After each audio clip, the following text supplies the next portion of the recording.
meron nga ipinagmamalaki si Liza, nakasali siya doon sa isang animated film. Ano nga yan? Pasok, the correspondent Oliver Carney. Yes. Hindi, kasi lalabas naman trailer ng Forgotten Island. Isang malaking pelikula, animated film, film. Siyempre marami ang natuwa. Nakita nila yung bagong trailer ng Forgotten Island. Si Liza Soberano, nandun si Lea Salonga, her. Lead ba si Liza tsaka si Her doon, Tito? Sila yung dalawang, parang sila yung dalawang main character, no? Wow. Sa kanila parang umiibig yung friendship nila.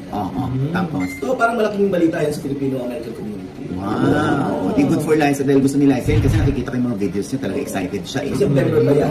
September. Animated feature film. Yes. So, mga boses lang ito. Voice over.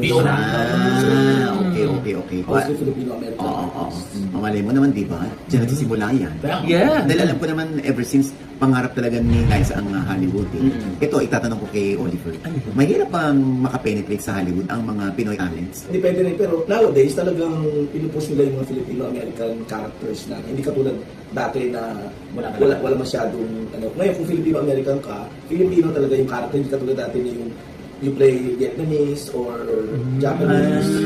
Diba? Di ba nga may mga ano na din, Tito? May mga series na may Tagalog na script? Yeah. Iba yun na Tagalog yung Filipino character.